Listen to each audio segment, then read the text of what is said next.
And Yes. people, it's horrible, it's Hmm. the way it is. So let me put on my glasses, my reading glasses, so I can start off with your article, but I'm going to come on up.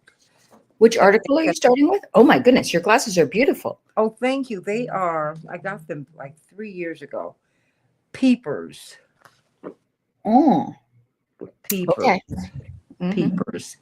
And so I bought like 4 pair of them. They were the last ones in the store. Okay.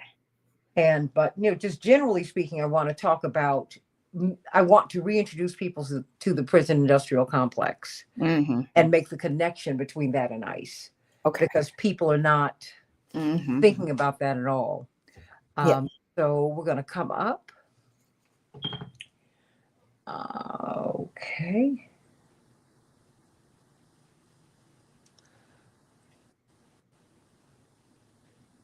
Hey, everybody. Welcome to the Santita Jackson Show here on AM 950 Radio, the voice of progressive Minnesota. It is a joy to be with you today.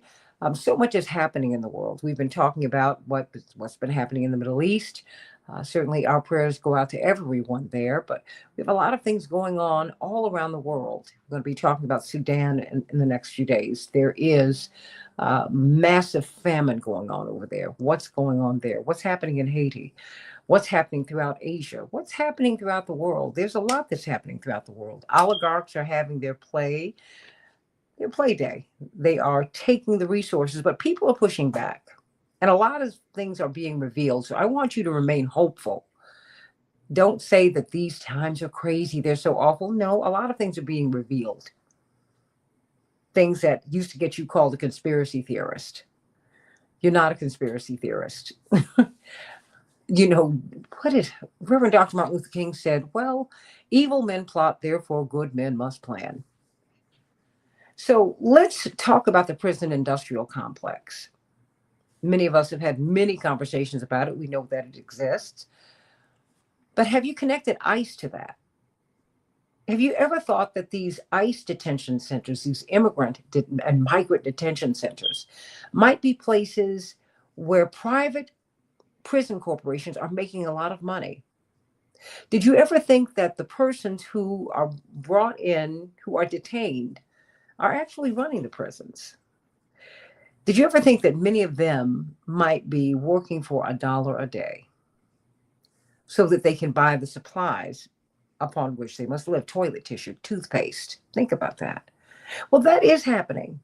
And I've bumped into articles down through the years from this brilliant journalist, uh, Victoria Law, who's with us today. My dear sister friend, we have been circling with each other for the past week and some change. And I'm so glad that we were able to work it out today because, of course, people have been focusing on Chicago, what's been happening here. More and more people are pushing back against ICE, the FBI on the ground, the National Guard, who have been deployed to Illinois from Texas. Interestingly enough, the National Guard is supposed to be your neighbors, but something interesting is happening. They're bringing in people from another part of the country who have been told that Chicago is out of control, that you've got to tame these people. And that is not what's been happening. Let me just say this. Crime has been dropping precipitously since we've gotten a new mayor who was a public school teacher, whose children are in public school, who lives in one of the most economically depressed neighborhoods still today in Chicago, the West Side. And he and his wife chose to be there to help uplift the neighborhood. So he's seen the needs, Brandon Johnson has seen the needs of his neighbors and of people, not just on the West Side, but on the South Side, North Side, wherever anybody is in need.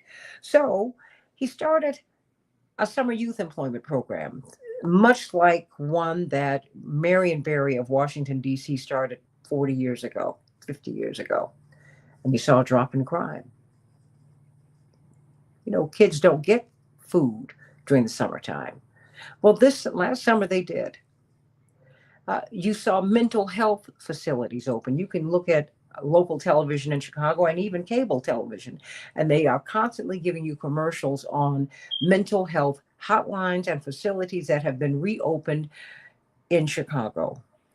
A precipitous drop in crime. Instead of deploying police to all of these crimes or 911 emergencies, now social workers and psychologists and people try to help you are deployed. So my point is, any crime committed against one person, of course, it's an awful thing.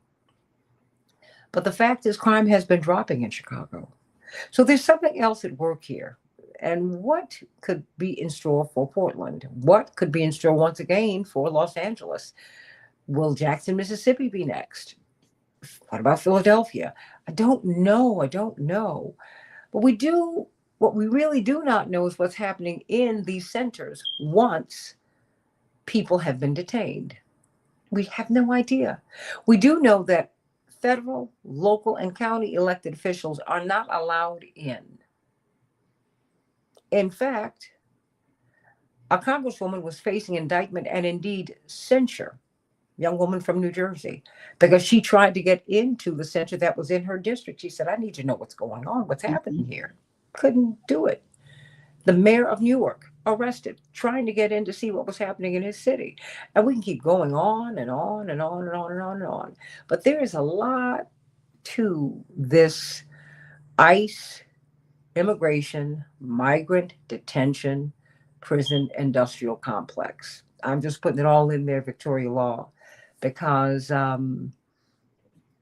we don't really think about these corporations that make a lot of money detaining people, not rehabilitating, but detaining. So I've spoken enough. I welcome you to the show. I'm so glad that you're here today. And you look absolutely gorgeous. I'm so glad that my lipstick is matching your wall. So there we go. What did you say? Was that on purpose? No, I just do red. I love it. So welcome to the show. Welcome to the show. Tell me about, well, what do you think of these ICE detention centers? What has your research shown you that is interesting about them? What don't we know? Well, thank you, Santita, first of all, for having me on the show and for covering these issues, because so many people are not making the connection between mass incarceration in the prison industrial complex and immigrant detention. So these are systems of devastation and destruction on not only the individuals who are incarcerated, but on their family members and communities. But oftentimes they're seen separately. And what we have seen over the years, over the decades, is that conditions inside these immigration detention centers mirror almost exactly what is happening inside our local jails and state and federal prisons, from the lack of medical care, the overcrowding, the brutality, the racism, who gets put into these places and who does not, the classism, because if you have a lot of money, you are more immune, not always, but more immune to being arrested or detained or kidnapped off the street than if you have less money and say have to go to work, are working in a public sphere in which you can be snatched up and detained, cannot afford a lawyer, or in the case of people who are being snatched up off the streets, or when they try to follow the rules that have been set out for them and go to their court dates in immigration court, snatched up for following those rules, sent far away from whatever legal representation might be able to help them. So we see these mirroring. And right now what we're seeing is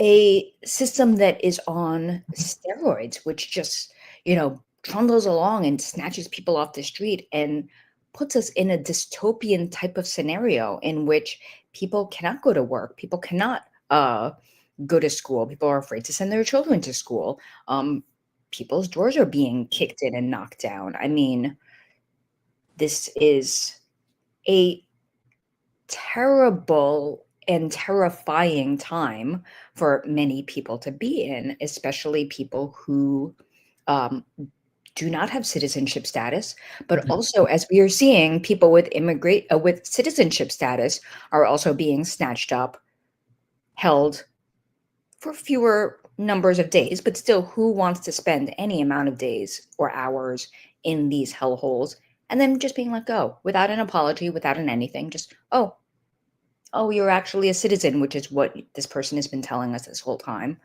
We're going to kick you out. So we see these systems mirroring each other, and the immigration detention system would not be as broad and as powerful if there had already not been a baseline provided by the mass incarceration system. So if we did not have these structures for the prison industrial complex, it would not be as easy for these private prisons and even county jails to be able to do what they are doing in terms of caging people whose only quote unquote crime, and it's not a crime, to not have citizenship status and to be snatched up by ICE agents.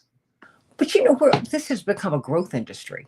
Yes. I mean, from the 90s to now, Mm-hmm. there's been an explosion in these private prisons, number one, and then in these detention centers. Why don't you just take us from the 90s to now, just with the explosion in the prison industrial complex? Because it's, when I think of prisons and jails, they were operated by the state. Mm-hmm. Yes. Increasingly, that is not the case. Yes. Well, prisons and jails are still mostly operated by the state, but where we've seen an explosion, a giant explosion, is in immigration detention. So we have private prisons who jumped on the bandwagon as early as the 1980s. In 1984, Corrections Corporation of America, which is now Core Civic, built its first private prison, and it was specifically for immigrants. A few years later, Wackenhut, which is now Geo Group, opened its first prison, and that was another immigration detention center, this one in Colorado. So they specifically were looking at these new laws that Congress was passing along as part of their bills around mass incarceration. So we have the Anti-Drug Abuse Act, which heightened the penalties for people who were caught using drugs or caught with possessing drugs, and they added penalties specifically for people who were not citizens. And these private prison operators jumped on that early. We talk about these like innovators in tech and the innovators of this and the people who started this, and they figured out that there was going to be a market for locking up immigrants because of these bills that Congress had passed that were mostly targeted towards people using drugs, people who may have been citizens, may not have been citizens, but had an additional penalty if a person who was caught up in the dragnet was not a citizen, and that was immigration detention and possible deportation. And then we go to the 1990s. I'm just going to skip because otherwise we will be here for the next 3 weeks. In the 1990s, we have Clinton's crime bill in 1994, and then we have including the AEDPA, anti-affective. Oh gosh, I forget what the it stands for, but it basically heightened penalties again for people. It gave states incentive for to build prisons and to heighten penalties for people convicted of drug-related offenses and other offenses. So before, the federal government could only mete out penalties for people who were arrested and convicted of federal crimes, which was only a small percentage of the prison, which was and remains a smaller percentage of the prison population than people who are arrested and convicted under state laws. But the AEDPA gave financial incentives for states to build more prisons, for states to heighten their penalties, for states to increase mass incarceration, for states to increase the amount of time people spent in prisons. And then in 1996, there was the Illegal Immigration Reform Act, which also heightened penalties for people who did not have citizenship status, who were convicted of a variety of offenses, including things that might have happened 25 years ago when they were teenagers, or 25 years ago when they were in their early 20s, and minor offenses such as shoplifting socks or driving while intoxicated. And suddenly people who had done whatever 25 years ago, paid whatever the penalty was, did their community service, served 30 days in jail, went to rehab, went to AA, rebuilt their lives, suddenly were facing detention and deportation. And it also mandated that people had to stay in detention for some of these offenses while they were awaiting deportation. So this is when we start to see boom, boom, boom, these early companies like CoreCivic and Geo Group really start to be able to cash in on this, because suddenly there's more and more people in immigration detention. Now we jump over to the first Trump presidency, where he scapegoats immigrants, he scapegoats people of color, he scapegoats everybody who is not a white, cisgender, heterosexual American for all of the country's ills. And what we see is more incentive to arrest people. What we saw under Obama was, from the White House, it wasn't a mandate, but guidance to start decreasing the numbers of people held in cages. This is not to say that Obama did not detain and deport record numbers of people, earning him the moniker deporter in chief. But what we do see is that we don't have this barreling over people of color that we saw during the first Trump presidency and then now. So what we see in during the first Trump presidency is people being snatched up, people being detained, people being incarcerated, people being deported.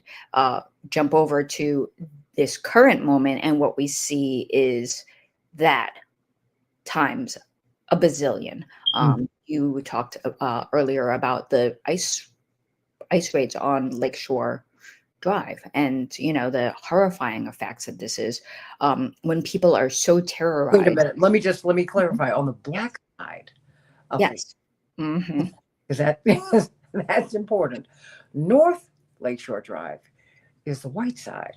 The black side is South Lakeshore Drive, and now it's whitening because the Obama Center is in the neighborhood. So working class blacks and really middle class black people are getting priced out of the neighborhood. And because there's an affluent community. It was Jewish. It was the Jewish answer to an exclusive community on the north side, North Lakeshore Drive, which did not let Jewish people in. They only let WASPs in. So then they got South Lakeshore Drive and the South Shore community. And then in the mid 60s, black people started moving over here, middle and upper middle class and upper class and some wealthy blacks. So there it is. So I think that further contextualizes, right? Yes. So, but if I could interrupt you here, you said something that I don't want us to miss, because you made connections in your articles that I think we need to amplify. How we keep talking about lobbyists and not the corporations that hire them, and then how the corporations reshape the conversation. So you saw Senator Biden, who wanted to be known for crime. I'm going to take out the criminals, and no one was more fervent than he. Yes. And then you saw that with Bill Clinton, because he was from the right side of the party. Loved Bill Clinton personally, but a lot of his policies I found troubling, including those. But we saw a bending of policy, and then you had the elected officials amplifying it. While crime, the FBI statistics were showing that crime was dropping then. And, but help me to understand that, because we're seeing that same which, like as you just said, a bazillion times, is being amplified today. Yes. Yes. I mean, we see that crime is dropping. But we also see that police are going after people, for low-level offenses, despite the drop in crime. We see an increase in laws that are criminalizing behaviors that are not crimes. So in many jurisdictions, we have laws that criminalize homelessness. People don't choose to, people are not willfully choosing to be homeless. But we don't see laws that are criminalizing, say in New York City, where I live, landlords who are sitting on rent stabilized apartments, meaning that they are only allowed to increase the rent a tiny little bit. And these are the most affordable apartments. They're kind of like, the golden ticket, of Oh, rent. I lived there. I know. Yes. But for listeners who are like, what is a rent stabilized apartment? Yes. And why they are why they are the crown jewels Yes. of New York. And a study last year found that landlords had been sitting on several tens of thousands of empty rent stabilized apartments because they supposedly couldn't afford to fix them up. The city then started a program in which landlords could apply for money to help fix these apartments, and only one landlord applied. One. For listeners who don't know, New York City is vast, and we have millions of landlords here, and we have tens of thousands of vacant rent-stabilized apartments, which maybe need some fixing up. Fine. One landlord applied for this and then decided not to take the money for who knows what reason. So we still have, but there are no laws that say, landlord, if you do not rent out this rent stabilized apartment by X date, you will be penalized. So we penalize people who are being pushed out of the housing market because they can't afford rent, because their mental health treatment has ceased because of all of the cuts to healthcare, because of other things. And then we do not criminalize the people that are pushing people out. So we see a very uneven, discriminatory way of criminalizing people. We don't criminalize the people that cause homelessness, but we do criminalize the people who are affected by homelessness. So what we're not seeing is a rise in crime. We're seeing a rise in criminalization.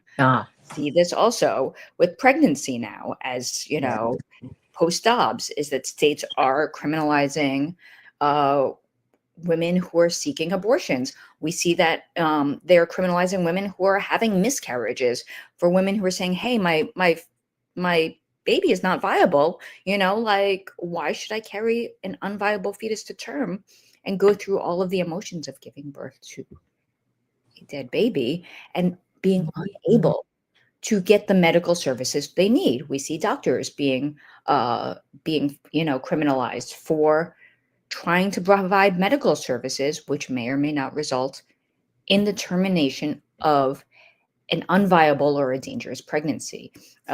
But this is not a rising crime. This is a rising criminalization. Similarly, with all of these devastating ICE kidnappings, because remember, they're not, detaining, they're kidnapping people. I mean, it is similar to the slave catchers, where you could just be going about your day in Baltimore and being Black, and suddenly some people would just snatch you up, and it would be on you to try to prove that you are not a runaway enslaved person. And I mean, George Washington did that with what? Oh goodness, I can't believe I'm forgetting Oni. She was his enslaved person. You could take someone to Philadelphia because slavery was not legal in Pennsylvania, and you could stay for 6 months. So he would keep her there and his enslaved persons for 5 months and 9 days, or 5 months and 30 days, depending upon the state. And then he'd ship them back to Virginia. Well, she escaped. Way. Yes. And he did everything that he could to bring her back in. I will never ever forget that. story. But I mean, please continue because it's, this is what's interesting is that it almost feels like slave catching. It is slave catching, Okay. except that, instead of it being enslaved people, it is people who do not have citizenship status. I mean, you could be going about your business. You could be working at your job, and suddenly people bust in the door and drag you off. Leave the frying pan frying, or like leave the store until unpersoned. Whatever it is. You could be on your way to be picking up your children. You could be with your children. We have seen so many stories of different people being snatched up, going about their everyday lives. Mhm. Just going about their everyday lives, and suddenly, boom, they are snatched up. We see so many stories of people going to their immigration court hearings. They are following all the rules. The rules say you apply here, you fill out this paperwork, you go to this hearing. The judge says, come back in 6 months, you come back in 6 months or a year or whatever. And then the next time you go back, you're snatched up. There is no, it is a terrifying time And for they're people. stationed around the courthouses. Yes, and they're stationed around the courthouses. Here in New York City, we have 26 Federal Plaza, which is the immigration courthouse. And ICE agents just stand in the courthouse. They did it all summer. And they snatch people up. There have been, reporters there. They are masked. Keep in mind that law enforcement resisted mask mandates when there was a giant pandemic bearing down on the United States.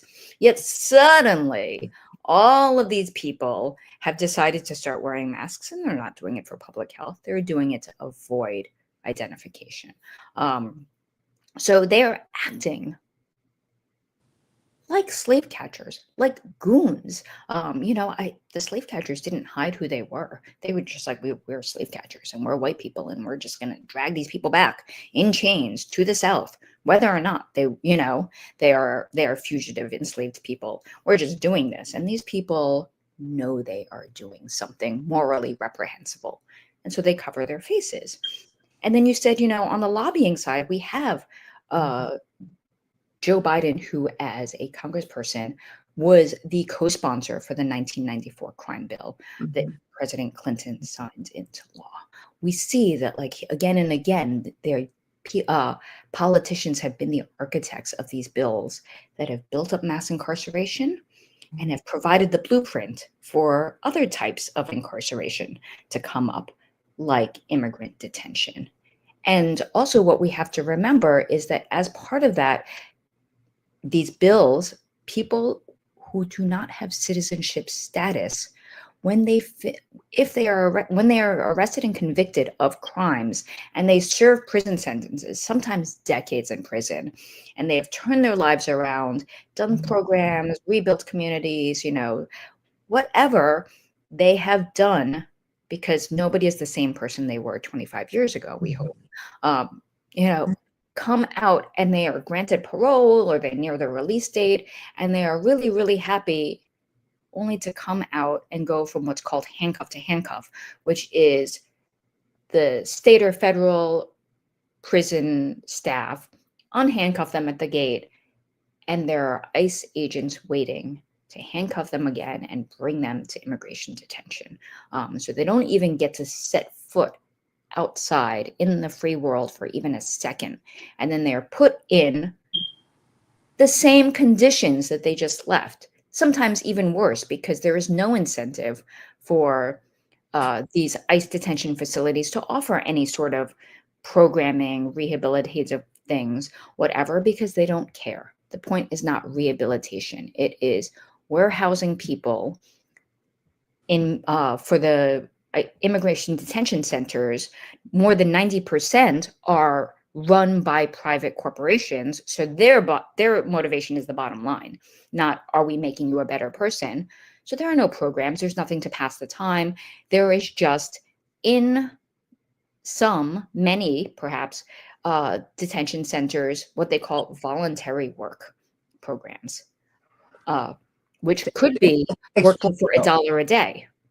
Explain those. Yes. So the voluntary work program actually dates back to 1950. $1 a day in 1950 is about $13.44 today. Congress passed this back when the immigrant detention population was super, super low. And it has not been raised since. The latest number that we have, because ICE is very secretive about how many immigration detention facilities have this program, is that in 2013, there were 55 detention centers with voluntary work programs. And those 55 detention centers held 76%, so a little bit more than 3/4 of the nation's detained immigrants. However, the New York Times, when they did a massive review, estimated that at least 60,000 people per year were in voluntary work programs. And this did not count local jails that contracted with ICE and private immigration prisons that made people work in exchange, say, for extra food or extra phone calls or any phone calls or extra time out of their cells. I interviewed several people who were in immigration detention facilities that were not part of these programs. And they said, oh, yeah, if I wanted to have time out of my cell, I had to go mop the floor first, or I had to do this first. So they talked about how they weren't paid for their labor, but in order to have a sliver of something, they had to do work. And this work keeps these facilities, these immigration detention prisons, these jails that contract with ICE running, because if you had to pay people the going wage for mopping the floors, cooking the food, serving the food, cleaning up the kitchen, all of these tasks that keep a giant facility running, you wouldn't have any money left. Like, you would go bankrupt. So this is a way in which these private prison corporations exploit the people who have no choice in whether or not they are there. Exploit these people so that way they can keep their bottom line when they are making X amount of money from the federal government to operate this center, this prison. And then they can cut down on the costs of all of the basic maintenance that needs to happen. Do the prisoners, the detainees, Mhm. have any rights? Because I read in your reporting that, of course, the troublesome ones can have their work schedules changed, from 8 in the morning to 2 a.m. No, get up. You gotta do the work. And if you refuse, you pay a horrific price. I mean, one example that you cited was a gentleman who, um, of course, the $1 a day Mhm. affords him his toilet tissue, Yes. and he ran out of toilet tissue, and they Mhm. asked him to do what? Use his hands. It is. Does that? What are the conditions there? I mean, and do they have any rights? In the old days, I would have said they have some rights, but in this day, nobody seems to have any rights. I mean, what we have seen is that people have protested, people have rioted, people have sued. I mean, people at the Northwest Detention Center, which is one of the large detention centers, it holds nearly 1,600 people. I think they've crammed in nearly 1,700 people now. Mhm. Under this administration in Washington State. People there sued ICE and Geo Group, the private prison corporation, which, by the way, is valued at $4 billion. So they can afford to pay minimum wage to everybody. But the point is the cruelty, not the can they afford to do this. Sued under sued them for trafficking, because trafficking is defined as forcing somebody to labor or provide services under threat of violence, duress, or coercion. And this very much is forcing somebody into labor, under these conditions. And then in 2017, Washington State, whose minimum wage was $11 an hour at the time, and it's now nearly $17, also sued Geo Group to enforce its minimum wage. So we see that sometimes the actions of people inside force lawmakers and people in power to also act. But if the people inside had not sued, would this have become an issue that Washington State was willing to take on? And in October of 2021, a federal jury ruled unanimously in the state's favor and said, Geo Group, you must pay everybody minimum wage.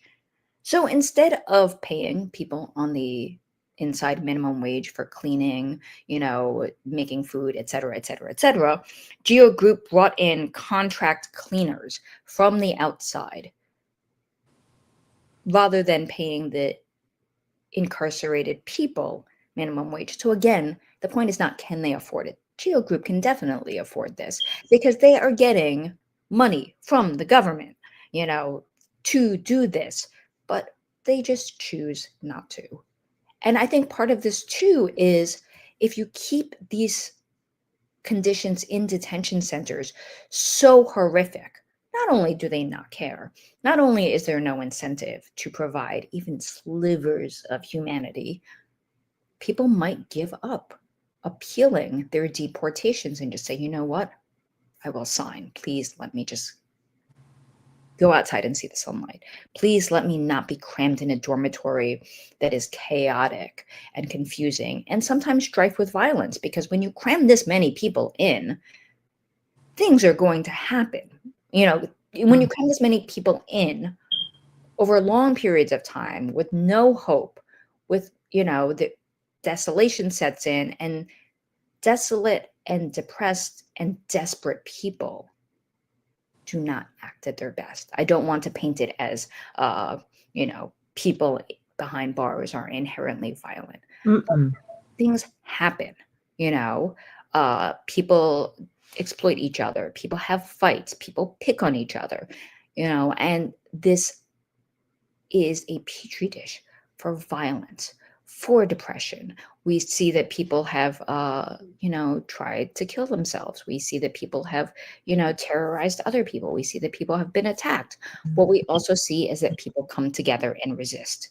We saw this, at the start of the pandemic when people came together and tried to let the outside world know that they were not being provided with basic masks and PPE, and they were terrified that their detention was going to become a death sentence, similar to what was happening in state and federal prisons across the nation. Indeed, we did see that happen here. A young woman was arguing. She was fighting with all of her might to save her husband at the beginning of the pandemic. That I feel sick. I feel ill. I think I might have COVID. She kept trying to reach the sheriff's office. Please, my husband, he's sick. He says he's sick. By the time she was able to get to him, he died days later. And this is what we're doing. And so I need you to help me to understand, what it is, what this complex, what it looks like. I mean, because I know in the 94 crime bill, what was pulled out of it was access to Pell Grants. So, when you could go to prison and make use of your time because you're supposed to be rehabilitated there.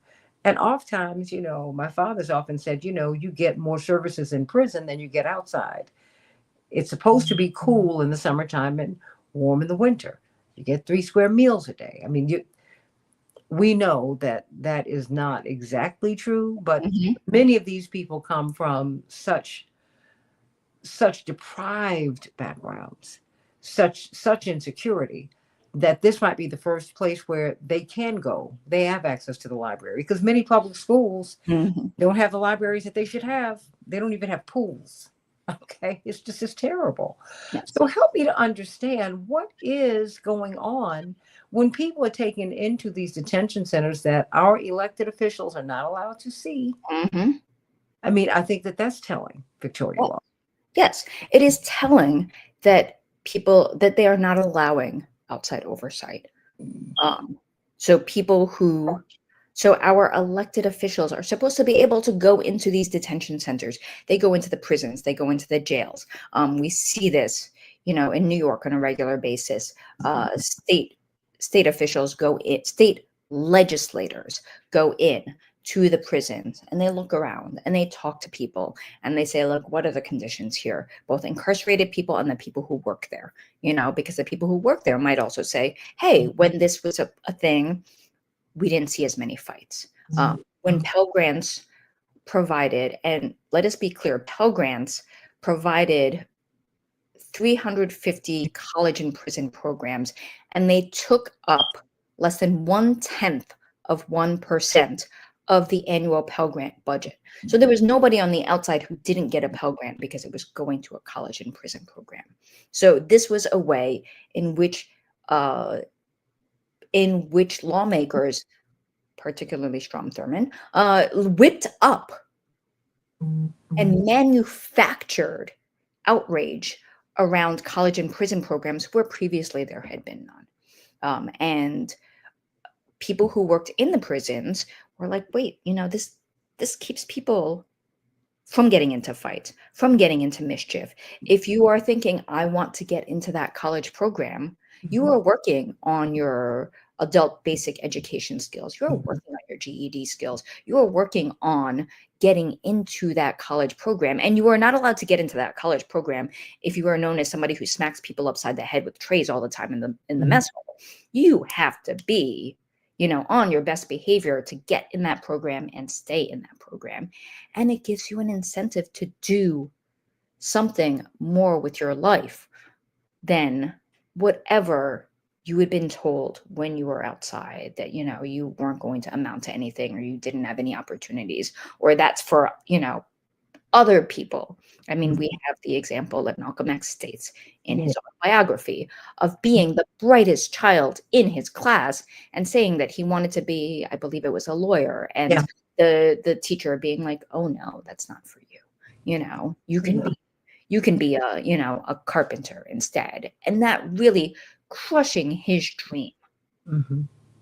And how many other little boys and girls are told this on a daily basis?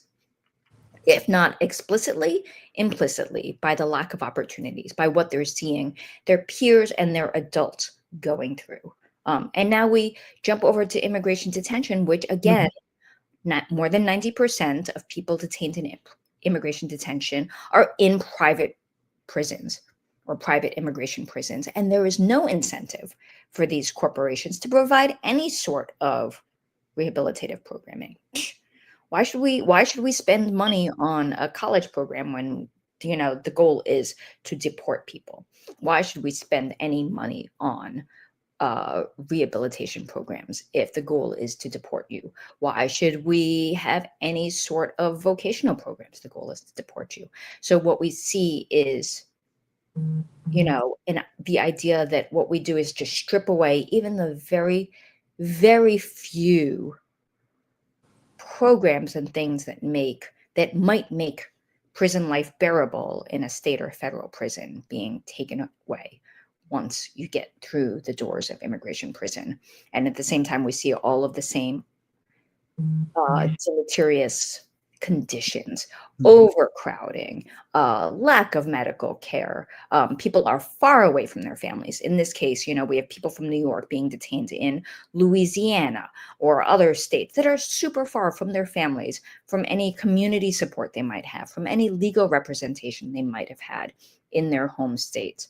And they don't know what is going to happen to them. There is no set end date, which you have with many prison sentences. At least then I'm getting out in 25 years, or I have a chance at parole in 15 years. There are goals to work towards.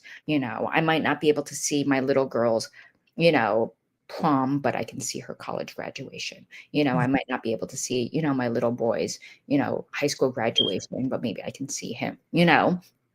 come home and see come home and see him get married, or come home and see him through, whatever milestones. But we don't have this when people are thrown into immigrant detention with the administration's goal of deporting them, at the end of however long a stretch they have. But we've seen them deported. Yes. And Yes. when in are they and people are not able to see how they're doing when Yes. they're No.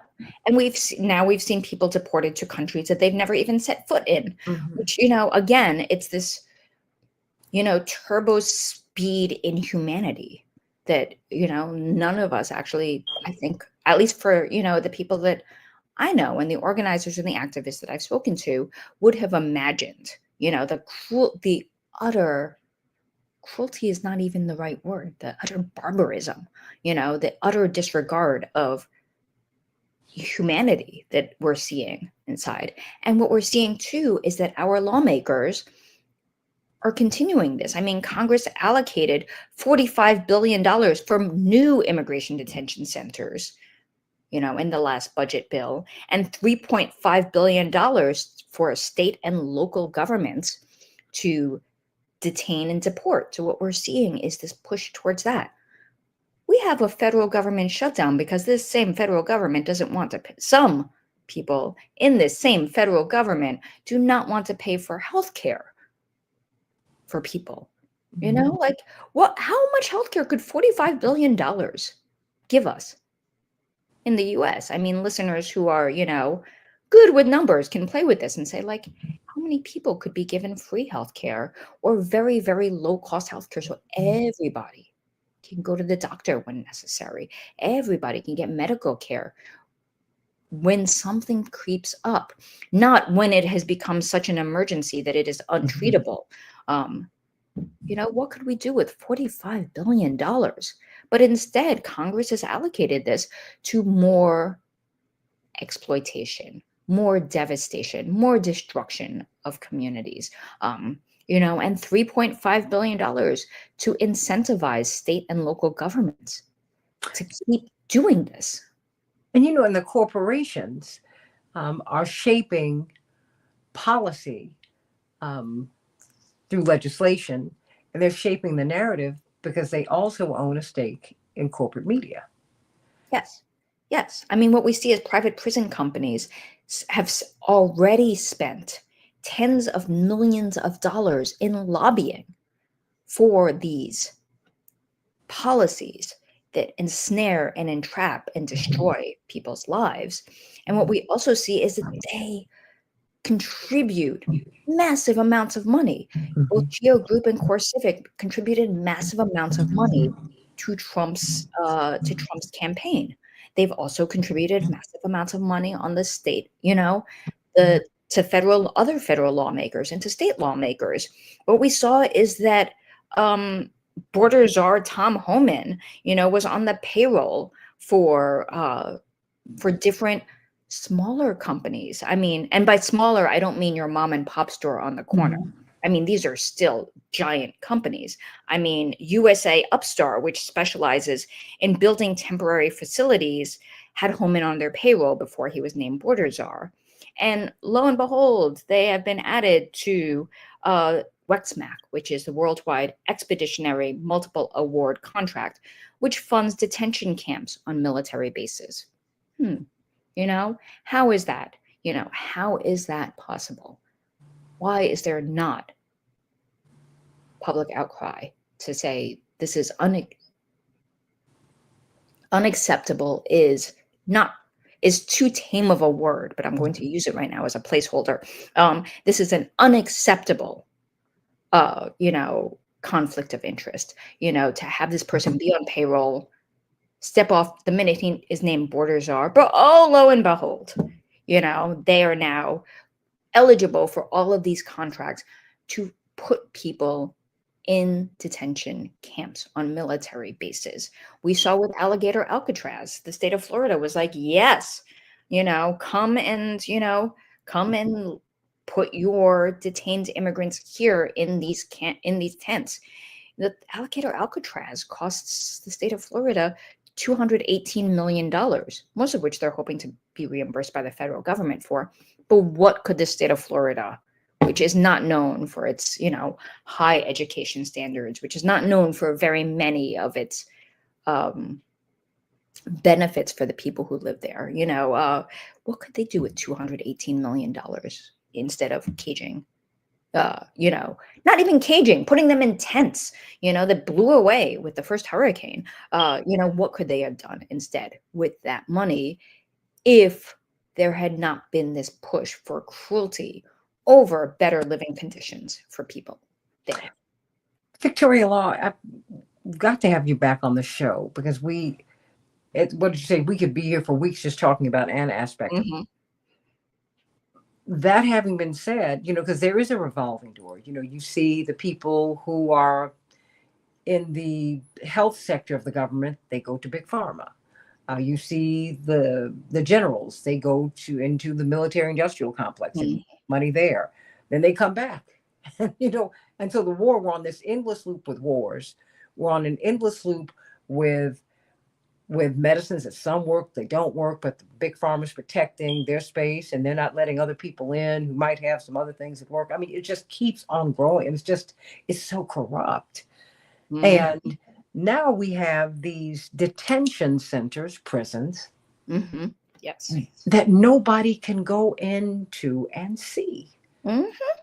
So the last 4 or 5 minutes belong to you. Help us to understand the questions that we should be asking now, because it seems like there is a financial incentive to grabbing these people up.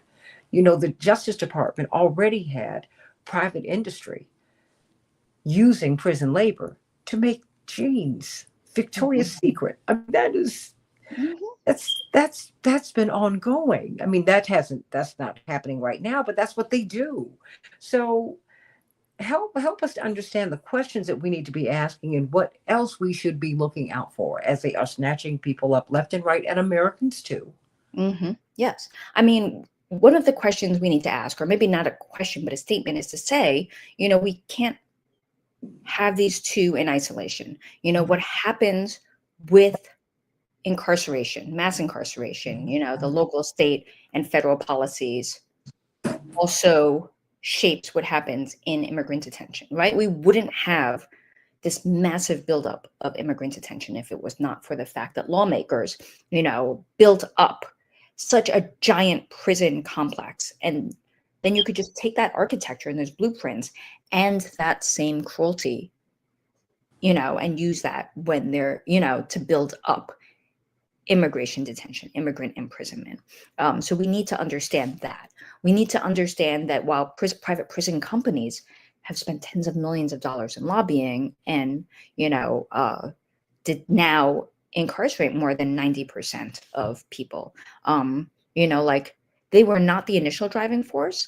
They are a larger driving force than they were before, but also that, it is the racism, it is the xenophobia, it is all of the irrational fears whipped up by politicians, by media, by pundits, by randos on the internet that really fuels the American public's, I don't want to say acceptance, because there are hundreds of thousands of people who are saying, no, not in our name. Mhm. You don't do this in our name. But for, however many hundreds of thousands of people who don't say anything because they agree with this, because because they have bought into the racist, xenophobic lies about, We're getting those people who don't belong here out of yeah, here. yes, They need to, immigrants driving up crime. When we yeah. see that crime is at its lowest, when we see now that people are being snatched up, just going about their daily lives, who have no criminal records, and people who have had criminal records have served their time and should be allowed to rebuild their lives. They should not be penalized simply because they do not have US citizenship status. And I think that that is one of the things that people have to unpack in their own heads, to say, like, you know what, two people were involved in a crime 20 years ago, and they both got out. One was a citizen, one was not. One was born here, one came to the U.S. when they were 4 years old. Why should the person who came to the U.S. when they were 4 years old now face this additional punishment? This was not what the judge said, sentenced them to. The judge sentenced both of them to 20 years in prison. And I think we have to say, why are we allowing our elected officials, because Congress allocated $45 billion for these new immigrant detention prisons. And if you build it under this administration, they will fill it. What could $45 billion do, for our communities, for our families, for ourselves, and really push back on these policies, $3.5 billion for state and local governments. So some of that $3.5 billion is going towards these raids on the Black side of Lakeshore Drive. What could Illinois be doing with that money instead of, allowing this to happen? What could be done instead? So I think that listeners should think, what are these issues? Let us unpack them. And then what can we do? Because if we all sit here and do nothing, then this not only continues, but it ramps up, because it sends a signal to, the federal government, ICE agents, local and state officials, that we are okay with this being done. I mean, don't think that we don't detain people. We did that to the Japanese. It wasn't even 100 years ago. Yes. I mean, you were free from slavery until you committed a crime. Wink, nod. So let's just... The list of crimes when you were Black expanded greatly. If you were 3 people standing on a corner and you were 3 white people, nobody bothered you. If you were 3 Black people, here come the police to arrest you and ship you off to jail. So yes, we also have to say, why are we allowing this larger criminalization for certain people? We see this again and again and again throughout history. Where can we find your work? My website, victorialaw.net. I am also the author of several books. The latest is Corridors of Contagion: How the Pandemic Exposed the Cruelties of Incarceration, which looks specifically at how the pandemic, has hit people who are in prisons and jails and immigrant detention centers particularly hard, because when you pack this many people into a place, as we saw at the start of the pandemic, outbreaks happen. And those outbreaks are not limited to inside those facilities. Guards get up and go home, go home and go in every day, medical staff, other staff go in and out, and then it spread to communities. So what we're also seeing in this time, in which we see outbreaks that are preventable happening, is that cramming people in, whether it is into a jail, a state or federal prison, or an immigrant detention center, also endangers all of our health. Victoria Law, you also do some great work on women who've been incarcerated. I want you to come back and talk about that, because I would be happy to. Particularly vulnerable. Well, don't worry. I know how to bug you. Uh-huh. I can call you. I can call you. Yes. And I'm so glad that you were with us today. And may God continue to bless you and lift you up, and continue doing this great work. VictoriaLaw.net, everybody. Yes. VictoriaLaw.net. We need to know what is going on. What is going on? Much love and many blessings to you, Victoria Law. Thank you, Santita. The same to you and your family. To you and yours. AM 950 Radio, the voice of progressive Minnesota. God bless you, everybody.